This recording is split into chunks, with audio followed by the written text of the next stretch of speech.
Unë jam Besnike Mustafi. Vin nga fshati Përshevc, komuna e Arcës. Kam 19 vjetë.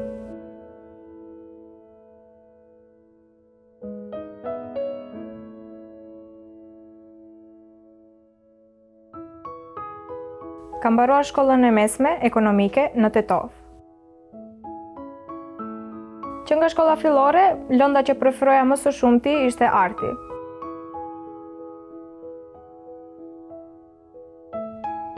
Apo vizatimi i lirë, dhe pikërisht kjo dashuri që kisha për artin më bëri që të mendoj për një të ardhme si arkitekte.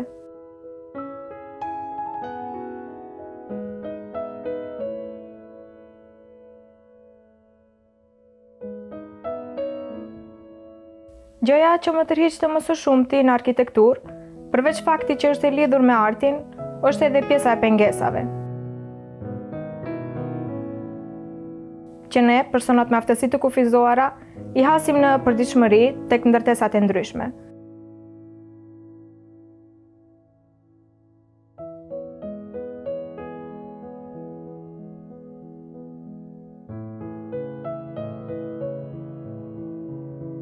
Të cilat nuk kanë kushte për plotësimin e nevojave tona dhe shpresoj që me marrjen e titullit si arkitekte, sadopak të kem mundësinë që të ndikojnë në shmangjen e këtyre pengesave.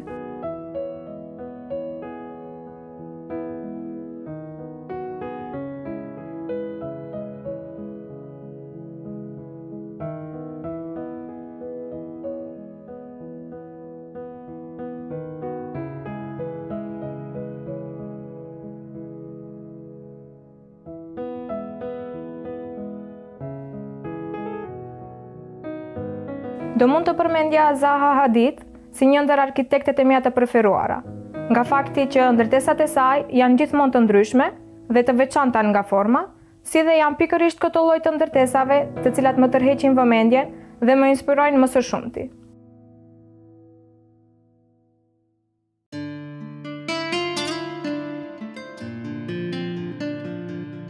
Në kohën e lirë, preferoj të merrem me vizatim si dhe fotografi. Motra dhe vëllai janë akoma në moshë të vogël. Por shoh shpesh herë interesimin që kam për vizatimin. Si zakonisht, në momente që unë vizatoj, vinë dhe mundohen që të kopjojnë atë që vizatoj unë, ose pyesin për detajet dhe mënyrën se si bëhen ato.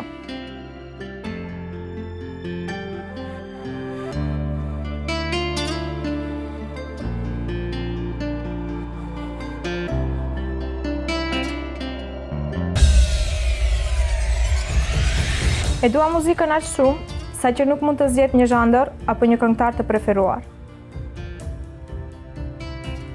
Të jetë një melodi në sfond dhe kjo mjafton.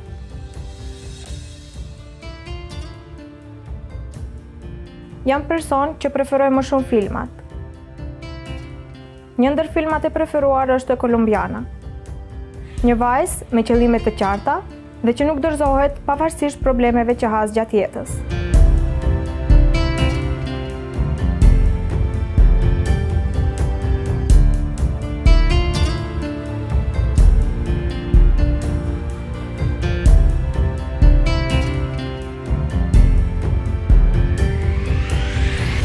Besnikja ka qenë një familje lëvizshëm, ishte e shoqërueshme, por edhe pëlqente që në momente të caktuara të rrinte vetë dhe në qetësi. Gjithashtu mbaj mend Besnikën 2 vjeçare që ishte gjithmonë në kërkim të legove për të ndërtuar objekte.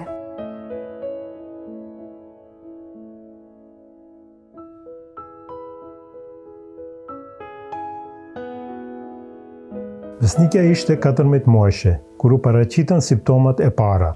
Në moshën 4 vjeçare kuptuam që ishte në pasojat e SMA-s. Simptomat e para i kanë vërejturu. Në momentet kur filloi të ecte, lodhe shpejt. Luhatje gjatë ecjes, kishte vështirësi për të ecur në këmbë, si dhe për të ngjitur shkallëve.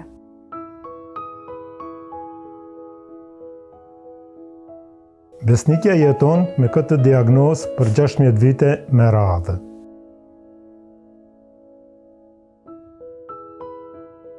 Në fillim ishte e vështirë, besnikja ishte akoma e vogël dhe nuk kuptonte se çfarë po ndodhe me jetën e saj. Shpresonim që gjendja të mos keqësohet në mënyrë që të mund të përjetonte çdo gjë si fëmijët tjerë dhe të arrinte të shkollohet. Deri në moshën 9 vjeçare kishte fuqi për të ecur, po lodhej shpejt. Pastaj në moshën 10 vjeçare besnikja filloi të përdorte karrocën elektronike. Kaluan diku 3 vite, duke kërkuar për të gjetur diagnozën. Në fillim ishim në kontroll private, më pas në specialist, ortoped, që na udhëzoi për të specialisti neurolog dhe aty kuptuam që bëhej fjalë për SMA.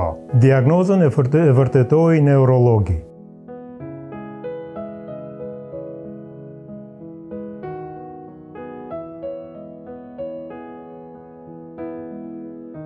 Besnikja u informua për sëmundjen e saj diku në moshën 8 vjeçare, në momentet kur filloi të kishte dhimbje të këmbëve. Besnikja ishte një ndër rastet e para në Maqedoninë e Veriut me SMA dhe nuk njihemi asnjë person tjetër me këtë diagnozë. Për këtë sëmundje është shumë e rëndësishme që të kuptohet diagnoza sa më herët, në mënyrë që të fillohi me terapi nga fëmijëria, që muskujt mos të kenë hapësirë për të dëbësuar. Por fat të keq, neve na u desh të presim 4 vite për të kuptuar diagnozën dhe më pas 13 vite të tjera për terapi. Do me thënë, besnikja ishte 17 vjeçare kur pranoi dozën e parë të terapisë.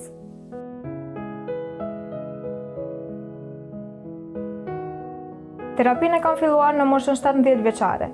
Për diagnozën time, kjo është shumë vonë, por në atë periudhë u mundësuar në vendin tonë dhe jam përsëri e lumtur që na është mundësuar.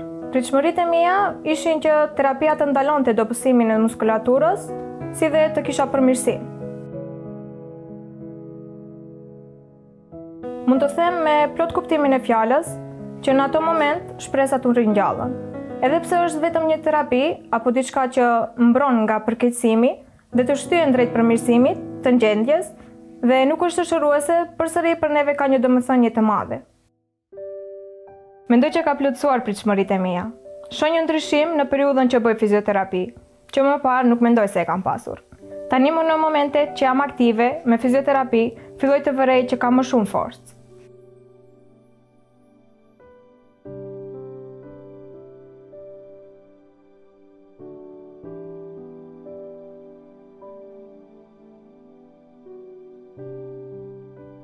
Me mjekët jam shumë e kënaqur. Janë gjithmonë në dispozicion për çdo rast të sqarojnë çdo detaj që kanë në lidhje me trupin tonë. Dhe mendoj që kjo është mjaft e rëndësishme. Marrim pjesë një ekip i tërë i mjekëve dhe motrave medicinale, në krye me neurologët. Nuk mendoj që kemi nevojë për mbështetje shtesë. Si çdo diagnozë tjetër, edhe SMA është një pengesë për të bërë një jetë normale. Por për mua, përveç se një pengesë, ka qenë edhe një shtyrje që të jap maksimumin tim për të realizuar çdo ëndër që kam dhe në këtë ndikojnë shumë edhe të afërmit. Unë kam pasur fat që të jem në një familje, por edhe shoqëri që më ka suportuar gjithmonë dhe mbi të gjitha kam pasur besim tek unë.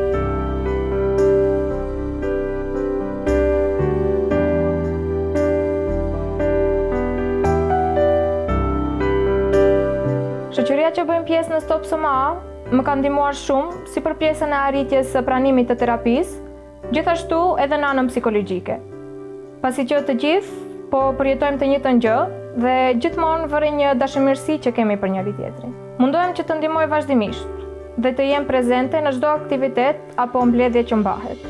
Do i sugjeroja çdo personi me SMA të bëjë pjesë, pasi që ne jemi një familje që kemi të njëjtin qëllim dhe po punojmë drejt realizimit të tij.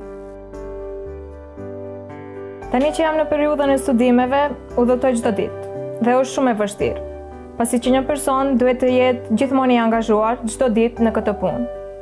Diçka që do më ndihmonte shumë do ishte ndoshta një asistent që do mund të kryente punën e vozitjes, si dhe të më ndihmonte për bartjen e materialeve që përdorim në universitet.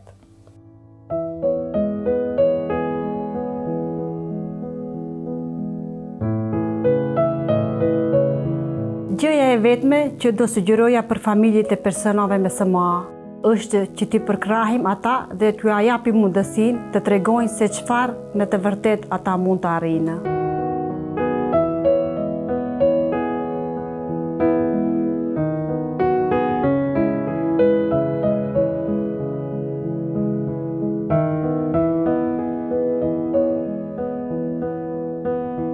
Për çdo person me SMA, sugjeroj që të punoj fort drejt realizimit të ëndrave që ka dhe mos dorëzohet, pasi që edhe ne mundemi.